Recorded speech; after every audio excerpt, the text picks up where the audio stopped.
राहुल वर्मा के स्वर में यह गीत।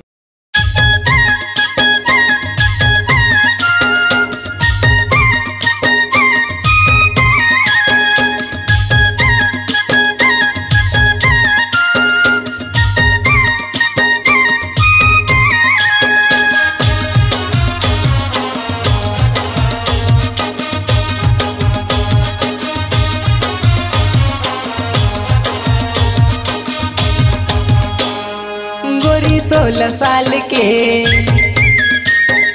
लंबा लंबा बाल के, गोरी 16 साल के लंबा लंबा बाल के, दिल्ला चुरा के ले गिरे, मुला तो दगा दे गिरे, मुला तो दगा दे गिरे, मुला तो दगा दे गिरे, दगा दे गिरे। गोरी 16 साल के लंबा लंबा बाल के, गोरी 16 साल के लंबा लंबा बाल के, दिल्ला चुरा के ले गिरे,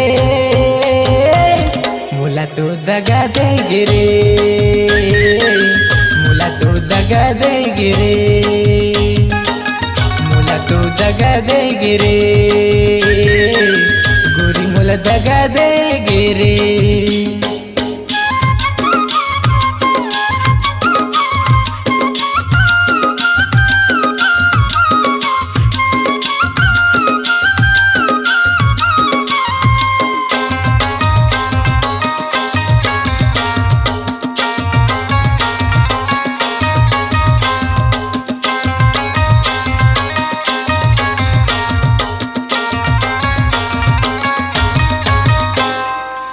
बैहा बना के कहाँ जावे, पगला बना के कहाँ जावे, सुन ले कहना मोर गोरी, तमुहा मोर पाछुआवे।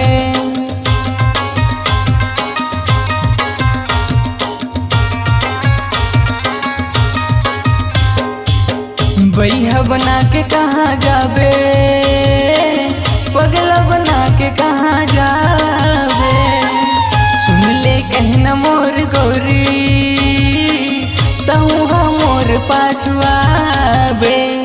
गोरी 16 साल के अरे दिखे माँ कमाल के, गोरी 16 साल के दिखे माँ कमाल के, आगी लगा के रेंगे रे, मुला तो दगा दे गिरे, गोरी मुला दगा दे गिरे, मुला तो दगा दे गिरे, गोरी मुला दगा दे गिरे।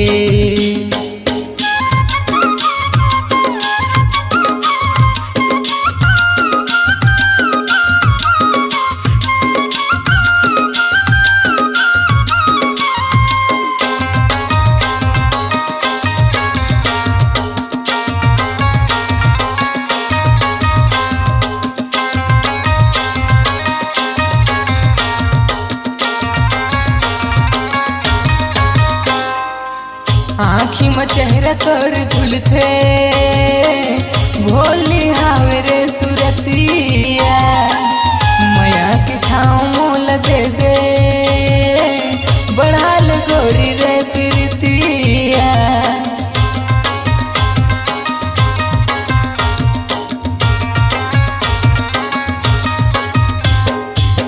आँखी में चेहरा तोर झुलते, भोली हावे रे सुरतिया, माया के छाँव मोल दे दे, बढ़ाल गोरी रे प्रीतिया। गोरी 16 साल के अरे चेहरा है कमाल के, गोरी 16 साल के चेहरा है कमाल के, जी के जंजाल कर गिरे, मुला तो दगा दे गिरे,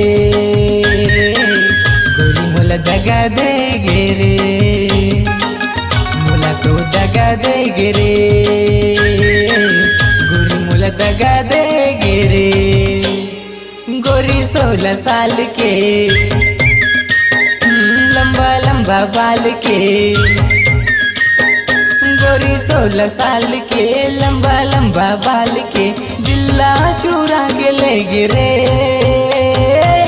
मोला तो दगा दे गिरे मोला तो दगा दे गिरे मोला तो दगा दे गिरे गोरी मोला दगा दे गिरे मोला तो दगा दे गिरे गोरी मोला दगा दे गिरे। अपनी आवाज को दीजिए एक नया मुकाम। डिजिटल रिकॉर्डिंग की दुनिया का जाना पहचाना नाम स्वरांजलि, जहां गूंजती हैं ध्वनियां अपनी माटी की सौंधी सुगंध के साथ। छत्तीसगढ़ी संगीत के विविध रंग जो पहुंचाते हैं पूरे प्रदेश में डिजिटल रिकॉर्डिंग के संग।